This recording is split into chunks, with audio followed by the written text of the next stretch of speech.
third level students who've paid up front for accommodation that they cannot now access due to COVID-19 need to be refunded immediately. That's according to Mayo Sinn Fein TD Rose Conway-Walsh, who says she's been contacted on this issue by a number of students and their parents.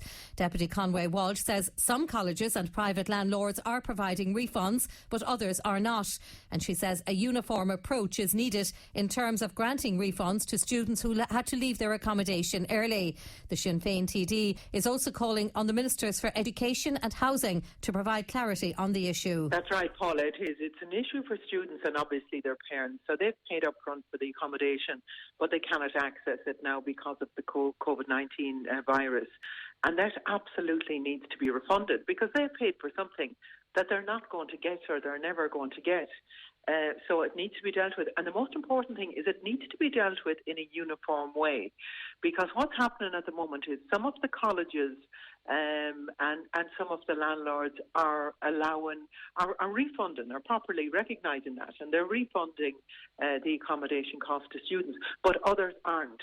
So we need it to be uniform across the board. The point that some colleges are making is that the room or the bed is still there if the student wanted to use it. It's just with no lectures going on, there's no need for them to be on campus.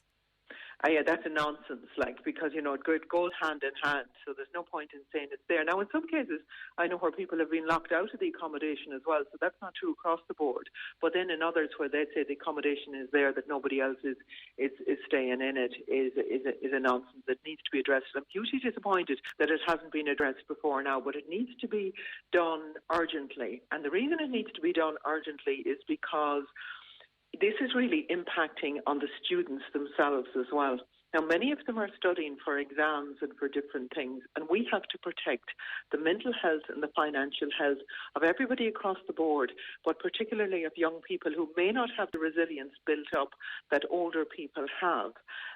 Now, in some of the costs, as well, you can often find that there's gas and electricity as well that's never going to be used, and that's all bundled into the cost. So it has to be sorted out. It's imperative that all student accommodation providers, that's both public and private, should provide the students and their families with these refunds. And as I said, we need a uniform approach to it. We need both the Minister for Housing and the Minister for Education to make a very clear statement calling for the full refunds from all student providers, accommodation providers. Deputy Rose Conway-Walsh.